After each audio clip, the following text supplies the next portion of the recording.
اور ان کی وہ ساری شیطانی کتابیں جو ہیں، جو ان کو شیاطین کچھ خبریں دیتے تھے فرشتوں سے چوری کر کے، تو اس میں جھوٹ ملا کے وہ پبلک کو بتاتے تھے، وہ ساری کتابیں قبضے میں لے کے نا سلیمان علیہ السلام نے نا اپنے محل کے اندر دفنا دی، اپنی کرسی کے نیچے۔ ان کا رعب تو آپ کو پتا تھا نا، قرآن میں آتا ہے کہ فوت ہونے کے کتنے عرصے بعد تک بھی جنوں کو نہیں پتا چلا، تو ان کی کرسی کے نزدیک کس نے لگنا تھا۔ بہرحال جب یہ معاملہ حضرت سلیمان علیہ السلام فوت ہو گئے، بعد میں لوگوں نے ان کی کرسی کے نیچے سے انہوں نے کہا پتہ نہیں کرسی میں کوئی ایسی طاقت ہے، وہ جب کھدائی کی تو وہ کتابیں نکل آئیں۔ انہوں نے کہا اچھا یہ سلیمان تو جادوگر تھا، یہ جادو کی خزانے ہمارے ہاتھ لگ گئے، یہ ان کتابوں کے ذریعے وہ سارے کام کرتا تھا۔ ان کے ماننے والوں نے ان کو جادوگر کہہ دیا، کہتے ہیں یار جادو کے بغیر تو اتنا غیر معمولی علم ہو ہی نہیں سکتا۔ تو اللہ تعالیٰ نے پھر اس کی نفی کیا۔ پھر ابن عباس نے کہا کہ قرآن پڑھ کے دیکھو، اللہ نے سلیمان علیہ السلام کو بری کیا اس سے، اور پھر انہوں نے سلیمان علیہ السلام سے متعلق آیت نمبر سورۃ البقرہ کی 102 پڑھی ابن عباس نے، اعوذ باللہ من الشیطان الرجیم، وَاتَّبَعُوا مَا تَتْلُو الشَّيَاطِينُ عَلَى مُلْكِ سُلَيْمَانَ۔ اور سلیمان علیہ السلام کے دور حکومت کے اندر لوگوں نے پیروی شروع کر دی شیاطین کی اوپر جو چیزیں نازل ہوتی تھیں، جادوگری۔ وما کفر سلیمان، سلیمان نے کبھی کفر نہیں کیا۔ ہائے ہائے ہائے، سلیمان جادوگر نہیں تھا، وہ اللہ کا پیغمبر تھا۔ ولکن الشیاطین کفروا، بلکہ شیطانوں نے کفر کیا۔ یعلمون الناس السحر، وہ لوگوں کو جادو سکھاتے تھے۔ وما انزل علی الملکین ببابل ہاروت و ماروت، اور جو ہم نے نازل کیا تھا بابل شہر میں، بیبلونیا میں، ہاروت اور ماروت دو فرشتوں کے اوپر، وہ بھی ایک علم تھا جو لوگوں کی آزمائش کے لیے تھا، ایک جادو کا علم، ایک وہ علم۔ کیونکہ اللہ تعالیٰ نے کہا کہ سلیمان علیہ السلام چلے گئے ہیں تو اب ذرا چیک تو کیا جائے نا کہ ان کے پکے مخلص ساتھی کون سے ہیں۔ کئی لوگ تو وہیں پہ ہی ختم ہو گئے نا، جب وہ کتابیں نکلی تو وہ سفلی علوم کے اندر پڑھ گئے، جو باقی بچے تھے اللہ نے کہا ان کو بھی میں ذرا آزماؤں گا۔ سر اللہ چیک تو کرتا ہے نا کہ نبی کے جانے کے بعد انہوں نے کوئی تعلیمات چھوڑ تو نہیں دی۔ تو اللہ تعالیٰ نے دو فرشتے وہاں بھیج دیے جو لوگوں کو ایسا علم سکھاتے تھے جس کے ذریعے میاں بیوی میں جدائی ڈال دی جائے۔ اب یہ بعض لوگ کہتے ہیں نہیں یہ فرشتے اس طرح کا برا علم کیسے سکھا سکتے ہیں؟ وہ یار قرآن میں لکھا ہے کہ وہ آزمائش کے لیے تھا، اور اللہ تعالیٰ نے، شیطان کو کس نے پیدا کیا؟ اللہ نے آزمائش کے لیے پیدا کیا نا، ٹھیک ہے نا۔ ہم کیا کہتے ہیں؟ من شر ما خلق، اے اللہ میں ہر اس چیز کے شر سے تیری پناہ میں آتا ہوں جو پیدا تو نے کی ہے۔ تو فرشتوں کو اللہ نے آزمائش کے لیے بھیجا ہے، انہوں نے کفر نہیں کیا تھا بلکہ آزمائش کے لیے انسانی شکل میں آئے۔ اللہ نے ان کو کہا، لیکن دیکھیں ساتھ وہ کلیئر کرتے تھے، وما يعلمان من احد، وہ کبھی بھی کسی شخص کو وہ علم نہیں سکھاتے تھے، حتی یقولا، جب تک کہ وہ دونوں اس کو یہ نہ کہہ دیں انما نحن فتنہ، دیکھو اللہ نے ہمیں تمہاری آزمائش کے لیے بھیجا ہے، فلا تکفر، کفر نہ کرنا، ہم سے یہ علم نہ سیکھو۔ یار اس سے بڑی اور ننگی بات ہو سکتی ہے کہ فرشتہ انسانی شکل میں آئے اور وہ آگے کہے کہ میں تمہیں ایسا علم سکھاتا ہوں جس کے ذریعے تم میاں بیوی میں جدائی کروا سکتے ہو اور کسی کی بیوی کو اپنے ساتھ لگا سکتے ہو اس سے طلاق دلوا کے، لیکن یہ کرو گے تم کفر، اور اللہ نے ہمیں تمہاری آزمائش بنایا ہے، یہ سیکھنا نہیں ہے ہم سے۔ پھر بھی وہ کہنا نہیں سر تھوڑا جیسے سکھا دو، تو اس کا مطلب ہے تھڑک گئے۔ اور ایک طرف ہمارے نبی کے صحاب ہیں، نبی صاحب دنیا سے چلے گئے ہیں، کتنے قبائل مرتد ہو گئے ہیں، اور حضرت ابوبکر کہہ رہے ہیں کہ اگر جنگل کے درندے بھی آ کے مجھے کاٹ دیں تو جو اللہ کے نبی کے زمانے میں ایک رسی بھی دیتا تھا زکوٰۃ میں نہیں دے گا، نہ میں قتال کروں گا، اکیلا مجھے کرنا پڑے۔ ہزاروں لوگ مرتد ہو گئے ہیں، اور صحابہ کے کانفیڈنس نے اتنی کم مین پاور کے ساتھ رومن اور پرشین امپائر اکھاڑ کے رکھ دیا۔ اور ایک یہ سلیمان علیہ السلام کے ساتھی ہیں کہ دنیا سے گئے ہیں تو کس کام میں پڑ گئے۔ اتنی واضح بات سننے کے بعد جب فرشتے ان کو کہہ رہے ہیں کہ دیکھو اللہ نے تمہیں آزمائش بنایا ہے، ہمیں تمہارے لیے آزمائش بنایا ہے، ہم سے نہ سیکھو۔ فَيَتَعَلَّمُونَ مِنْهُمَا مَا يُفَرِّقُونَ بِهِ بَيْنَ الْمَرْءِ وَزَوْجِهِ، اور وہ ان کو سکھاتے تھے ایسا علم جس کے ذریعے میاں بیوی میں جدائی ڈلوا دیں۔ وَمَا هُمْ بِضَارِّينَ بِهِ مِنْ أَحَدٍ إِلَّا بِإِذْنِ اللَّهِ، اور وہ کسی کو نقصان نہیں پہنچا سکتا تھا وہ علم، ہاں مگر اللہ چاہے، یعنی جو اللہ کی پناہ میں آتا ہے، جو اذکار کرتا ہے سارے جادوگر مل کے کچھ کر لیں. نبی علیہ السلام پہ بھی جادو ایک دفعہ ہوا ہے جب معوذتین نازل ہوئی ہیں, اس کے بعد کبھی کسی صحابی پہ جادو ہوا ہے؟ حضرت عمر نے پوری دنیا تل پٹ کر دی ہے, سارے جادوگر یروشلم میں بیٹھے تھے, کرتے نا حضرت عمر پہ جادو, بچا لیتے اپنی سلطنتیں؟ نہیں. جب اذکار آ گئے تو وہ جادوؤں کے کام ہے. وَيَتَعَلَّمُونَ مَا يَضُرُّهُمْ وَلَا يَنْفَعُهُمْ, اور وہ ایسا علم سیکھتے تھے جو ان کو نقصان ہی پہنچاتا تھا, نفع کو نہیں دیتا تھا. وَلَقَدْ عَلِمُوا لَمَنِ اشْتَرَاهُ مَا لَهُ فِي الْآخِرَةِ مِنْ خَلَاقٍ, اور بے شک ان کو وہ خوب تھا, علم تھا اس بات کا کہ وہ اس چیز کے خریدار ہو رہے ہیں کہ اس کے بدلے آخرت میں ان کو کچھ نہیں ملنے والا. وَلَبِئْسَ مَا شَرَوْا بِهِ أَنفُسَهُمْ, کیا ہی برا سودا انہوں نے خریدا اپنی جانیں بیچ کے. لو کانوا یعلمون, کیا وہ کاش وہ جان لیتے کہ انہوں نے اپنی آخرت برباد کر دی اس علم کے ذریعے. تو یہ تو سر صحیح مسلم میں بھی حدیث ہے نا کہ شیطان کا تخت پانیوں پہ ہے, عین ممکن ہے برمودا ٹرائنگل پہ لگا ہو, شام کے وقت سارے اس کے کارندے اس کو کارگزاری سناتے ہیں, آج میں نے فلاں شخص سے فلاں گناہ کرایا, فلاں سے فلاں کرایا, فلاں سے فلاں کروایا. کوئی امپریس نہیں ہوتا. ایک اس کا شاگرد آ کہتا ہے میں نے آج میاں بیوی کے درمیان جدائی کروا دی. وہ اس کو گلے لگا کے ملتا ہے, وہ بھائی تو صحیح کام کیتا ہے, کیونکہ تمدن کی جڑ ہی کٹ جائے گی جب میاں بیوی علیحدہ ہوں گے, اولاد بھی ختم, مینٹل ماڈلز بدل گئے, معاشرے کے لیے ناصور بن جائیں گے. تو یہ فتنہ شیاطین والا ہے. قرآن میں بھی ہے کہ میاں بیوی میں جدائی, اور یہاں پہ بھی میاں بیوی میں جدائی شیطان ڈلوا کے خوش ہوتا ہے. تو وہ کہتے ہیں ہاروت اور ماروت جو ہے نا, یہ وہ ہے جو احادیث میں لکھا ہوا ہے مضبوط روایتوں کے اندر, المسند الحاکم میں. مجھے اس کا نمبر بھی بائی چانس یاد ہے, اگلے دن بھی کسی نے پوچھا تھا, 3051 اور 52 نمبر آپ دیکھیں. اس میں کمزور روایتیں بھی ہیں کہ جی وہ کہتے ہیں کہ جی یہ بھی روایت ہے مسند احمد میں, ابن حبان میں, المسند الحاکم کے اندر, لیکن کہانی ہے, مجہول ہے اس کے راوی بیان کرنے سے. وہ کہتے ہیں کہ جی وہ فرشتوں نے اللہ کو کہا کہ اللہ تو نے اس کو خلیفہ بنا دیا, یہ تو زمین میں گناہ کرتا ہے. تو اللہ نے فرشتوں کو چیلنج دیا کہ اچھا جی کوئی نیک 2 فرشتے لے آؤ.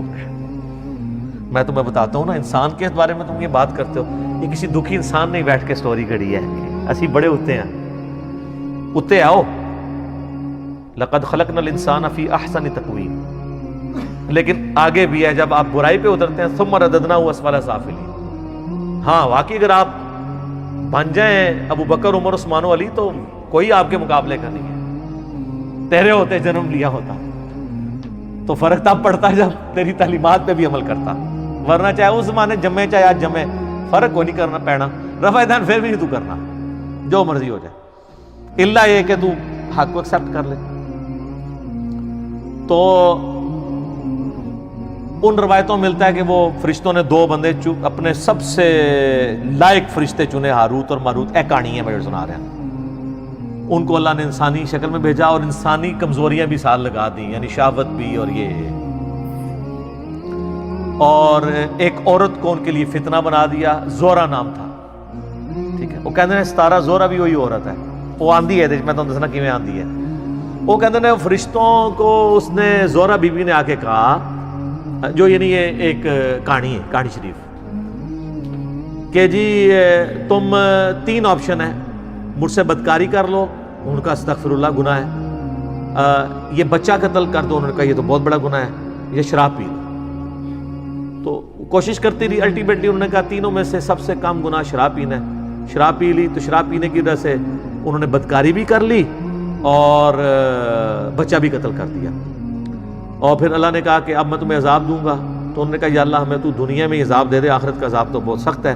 تو وہ عراق میں ایک کنواں, آج بھی لوگ زیارت کے لیے جاتے ہیں, کہتے ہیں اس کنویں میں الٹے لٹک رہے ہیں. اچھا وہ انسانی شکل میں آئے تھے نا, تو لٹکے ہوئے نظر آنے چاہیے نا. جدو دن لٹکے نے انہیں پھر دوبارہ فرشتے بن گئے نے. کیوں؟ ایویں کہانی, نظر تو کوئی نہیں آ رہے, جھوٹ ہے. وہ باقاعدہ اسلام کے تاریخی مقامات میں لوگ جاتے ہیں, وہاں کہتے ہیں جی ٹنگے نے کتنے نے دکھاؤ نا ٹنگے ہوئے. تو کہتے ہیں انہوں نے, ایک سٹوری ہے. دوسری سٹوری ہے کہ وہ جو زورا بی بی تھی نا, جو ہے ہی کوئی نہیں تھی, انہوں نے فرشتوں سے کہا کہ اچھا تم تو آسمان تک جاتے ہو, تو مجھے کوئی نہ ایسا منتر سکھا دو جو میں بھی پڑھوں تو آسمانوں تک پہنچ جاؤں, تو ٹھیک ہے میں پھر تمہارے ساتھ وہ برائی کرنے کے لیے آمادہ ہو جاؤں گی. تو ایک فرشتے نے انکار کر دیا. دوسرے نے کہا کہ ٹھیک ہے میں سکھا دیتا ہوں, اللہ بڑا غفور رحیم ہے, مجھے معاف کر ہی دے گا. یہ بھی لکھا ہوا ہے اس میں جو آپ بھی کر رہے ہیں. پوری سٹوری لو نا تہاڈے بھرا سی جڑے جعلی ہاروت ماروت نے, تو اس نے اس کو منتر سکھا دیا. جب منتر سکھایا تو وہ عورت اس منتر کے ساتھ اوپر چلی گئی تو وہ اللہ تعالیٰ نے اس کو سزا کے طور پہ زہرہ ستارہ بنا دیا. اے زہرہ بنائی ہے انہوں نے, اے کہانی شریف ہے. اچھا, اور کہتے ہیں وہ جو فرشتہ تھا دونوں فرشتوں کو اللہ تعالیٰ نے عذاب میں ڈال دیا. یہ سب کہانی ہے. اصل چیز یہ ہے جو اس کے اندر سبق لرن کرنے والا تھا وہ یہ تھا کہ نورانی علم کو, وحی کی تعلیمات کو, روحانیت کو چھوڑ کے شیطانیت کے پیچھے نہ پڑو. وہ لوگ چلے ہوئے ہیں. سلیمان اسلام کی اللہ نے قرآن میں صفائی بھی پیش کر دی, پھر بھی نقش سلیمانی آج بھی چل رہے ہیں. اللہ تعالیٰ نے قرآن میں حضرت عیسیٰ علیہ السلام کی امام الموحدین ہونے کی گواہی دے دی, شرک سے بیزاری کی گواہی دے دی, پھر بھی آج ان کے نام کے اوپر 2.25 ارب لوگ شرک کر رہے ہیں. تو اللہ نے تو یہی کیا کہ آپ کو بتا دیا, اب آپ نے نہیں ماننا تو آپ نہ مانیں. تو یہ ہاروت اور ماروت کی یہ سٹوری ہے, لہٰذا یہ جہاں کے بھی آپ کو ملے. ایون حافظ ابن کثیر نے بھی یہ روایتیں نقل کی ہیں, کچھ کا تو انہوں نے رد کیا ہے, کچھ پہ خاموشی اختیار کر لی ہے, کچھ پہ وہ خود پھر مانتے ہیں کہ یار یہ روایتیں تو ایسی ہیں, پھر وہ کہتے ہیں نہیں ہے انٹرسٹنگ ہے, میں بیان بھی کر دیتا ہوں, کیونکہ لوگ کہانی بھی سنتے ہیں نا. تفسیر ابن کثیر میں یاد رکھیے گا 20% سے زیادہ کہانیاں ہیں اس کے اندر بھی. ادھر بھی صرف جو حدیثیں ہیں نا اور صحیح سند سے وہی لینی ہے آپ نے. جیسے مسلم شریف کی شرح میں جو شرح میں اسے کہتا ہوں جو لکھتے ہیں مولوی حاشیے میں, اس کو نہیں آپ نے دیکھنا, آپ نے وہ مولانا شریف ہے, مولانا شریف کو مسلم شریف سے نکال کے مسلم شریف کو پاک کرنا ہے. اس طریقے سے تفسیر ابن کثیر میں بھی جو احادیث ہیں جن کی پوری اسناد ہیں ان کو آپ نے دیکھنا ہے, اور وہ سند بھی صحیح ہو. باقی جو سٹوریاں اللہ معافی دے ابن کثیر میں ایسی ولگر قسم کی سٹوریاں لکھی ہیں جو بیان بھی نہیں ہو سکتی. تو وہ انہوں نے کہانی اسرائیلی روایات لکھ دی ہیں. میں بتا رہا ہوں نا کہ اسرائیلیات ہمارے اندر آئی ہیں. شروع میں جو نیو مسلم تھے نا انہوں نے اسرائیلی روایات بیان بھی کی ہیں. ایسی روایات جو قرآن و سنت سے نہ ٹکراتی ہوں, ہم نہ ان کو مانتے ہیں نہ انکار کرتے ہیں, کیونکہ بخاری میں نبی علیہ السلام نے منع کیا اس سے, لیکن مانتے بھی نہیں.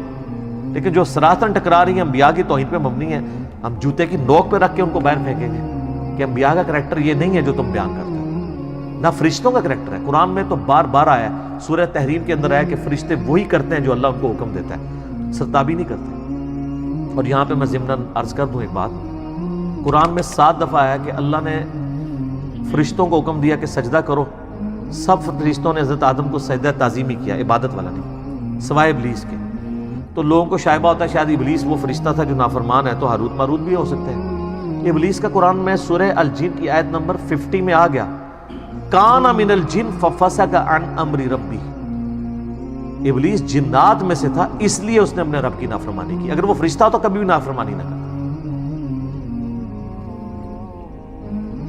فرشتے کبھی بھی نافرمانی نہیں کرتے اللہ کے حکم کی, نہ وہ شرک کرتے ہیں نہ کفر کرتے ہیں. یہ ذہن میں رکھیے گا. یہ میں اس لیے بتا رہا ہوں آپ کو کہ بعض لوگ یہ کہہ دیتے ہیں کہ جی وہ فرشتوں کا استاد تھا, اور جی شیطان کو بھی بڑا علم سی. پتہ کہ وہ بتانا چاہتے ہیں کیونکہ ان کو پتہ ہے قرآن حدیث سارا ہمارے خلاف ہے, تو اب قرآن حدیث کو تو شیطانی علم نہیں کہہ سکتے, تو ایک اور کہانی کر لی ہے, اور جی علم تو شیطان کو بھی بہت سی. سر کس آیت اور حدیث میں لکھا ہوا ہے؟ قرآن میں تو ایسا نہیں ہے. تو ایک ڈاکٹر مفتی جو بریلویوں کے ہیں, ان کی جو میں نے علمی حوصلہ افزائی کی ہے ایک اپنے کلپ کے اندر, جنہوں نے علم کی توہین کی تھی, وہ آپ دیکھ سکتے ہیں. علم کی توہین کرنے والا تو کافر ہو جاتا ہے اگر اس نے جان بوجھ کے کی. اگر لا علمی میں کی ہے تو توبہ کر لے, معافی ہے. انبیاء کی وراثت کیا ہے؟ علم. نبی علیہ السلام کو کس دعا کا حکم ہے؟ قل رب زدنی علما, سورہ طٰہٰ. سورہ فاطر میں کس کو کہا گیا کہ اہل معرفت ہے؟ انما یخشی اللہ من عبادہ العلماء, اہل علم. سورہ الزمر میں قل هل يستوي الذين يعلمون والذين لا يعلمون انما يتذكر اولو الالباب. بھلا بتاؤ علم والے اور بغیر علم والے برابر ہو سکتے ہیں؟ نصیحت تو قبول نہیں کرتے مگر عقل والے. سب کچھ علم کے گرد گھومتا ہے, اور آپ علم کی توہین کریں. اگر عالم ہوتا تو کبھی گمراہ نہ ہوتا. علم تو حفاظت کرتا ہے انسان کی. علم کا تقاضا یہ نہیں تھا کہ اللہ سے بحث کرتا. علم تو ہے سمعنا و اطعنا, سنا اور مانا. اکڑ آتی نہیں ہے. علم انسان میں عاجزی لاتا ہے. البتہ جو شخص علم کی بنیاد پہ اکڑے اس سے بدترین کوئی نہیں ہوتا. وہ بھی ہے ایک پہلو. سورۃ الاعراف کی آیت نمبر 175 اور 176 میں بلعام بن بعورہ کا ذکر ہے المستدل الحاکم میں، اس کانٹیکسٹ میں حدیث ہے کہ بنی اسرائیل کا عالم تھا، دنیا کا کتا بن گیا، تو اللہ نے کہا کہ یہ کتے کی مثال بن گیا ہے، جیسے کتے پہ بوجھ ڈالا جائے تب بھی زبان اس کی باہر رہتی ہے، نہ ڈالا جائے تب بھی زبان ہانپتا رہتا ہے، کیونکہ دنیا کی محبت کا شکار ہو گیا علم کے باوجود، اور اس علم سے اس نے نفع نہیں حاصل کیا۔ جو علم سے نفع حاصل کرتے ہیں علم ان کی حفاظت کرتا ہے، اور جو علم کو شوکیس میں رکھ دیتے ہیں تو وہ قرآن میں آیا کہ ان گدھوں کی مانند ہے جن کے اوپر پیٹھ پہ کتابیں لدی ہوئی تھی۔ یہ میں کتابیں رکھتا ہوں، وہ کہتے ہیں نہیں جی وہ تو قرآن میں مثال ہے۔ یہ سر یہ قرآن میں اس گدھے کی مثال ہے، گدھا شریف کی، کہ جو اپنے کندھے پہ اٹھاتا ہے لیکن وہ پڑھ نہیں سکتا، تو وہ گدھا شریف وہی ہیں جن کے شوکیس میں لکھی ہیں وہ پڑھتے نہیں ہیں، یہاں جو بیٹھے ہوئے ہیں نا وہ پڑھتے ہیں اور آپ کو بھی بتاتے ہیں کہ آپ بھی نکال کے پڑھ لیں، تو وہ گدھے کی مثال نہیں ہے، بلکہ اللہ نے ایسے اہل علم کی تو تعریف کی ہوئی ہے، کہتے نہیں گدھے کی مثال آئی ہے۔ گدھے کی مثال ان کی آئی ہے جو علم سے استفادہ نہیں کرتے، جو استفادہ کرنے والے ہیں وہ تو انما یخشی اللہ من عبادہ العلماء۔ ہاروت اور ماروت سے بات ادھر نکل گئی، ہاروت اور ماروت اللہ تعالیٰ کے فرشتے تھے، ان کی توہین نہ کریں، اور ان کے بارے میں یہ جھوٹا الزام لگانا یہ آپ کو گستاخی کے اندر لے جائے گا، توبہ کریں۔ کہانیاں ہیں، بیان ہوئی بھی ہیں، کچھ مسند احمد، صحیح ابن حبان میں، حاکم میں بھی آ گئی ہے، لیکن مجہول راویوں سے ہیں۔ صحیح بات وہ ہے جو میں نے المستدل الحاکم سے 305152 نمبر حدیث جو میں نے بیان کی ہے ابن عباس کے حوالے سے، کہ سارے جھوٹے الزامات تھے، اس کو اللہ نے کنڈیم کیا ہے کہ حضرت سلیمان علیہ السلام نے کبھی کفر و شرک کی تعلیم نہیں دی، کوئی تعویذ دھاگے نہیں کیے، وہ وہی کا علم سکھاتے تھے۔ یہ ان کے ماننے والوں نے ان کی طرف غلط باتیں منسوب کر دی ہوئی ہیں، اس میں ان کا کوئی قصور نہیں ہے۔ سلیمان علیہ السلام نے کبھی کفر نہیں کیا، وہ تو پکے موحد تھے۔ تو یہ نقشِ سلمانی پھر بھی چل رہا ہے، سلمانی ٹوپی بھی چل رہی ہے، پتہ نہیں کیا کچھ چل رہا ہے سلیمان علیہ السلام کے نام کے اوپر۔ سب کہانی ہے سر، قرآن سے جڑیں، احادیث سے جڑیں تو آپ کو سچائی پتہ چلے گی۔ اور میں اس کانٹیکسٹ میں ریکویسٹ کروں گا، میرا تخت بلقیس والا آپ کلپ دیکھیں ضرور، اس میں میں نے سلیمان علیہ السلام کا تعارف کروایا ہے۔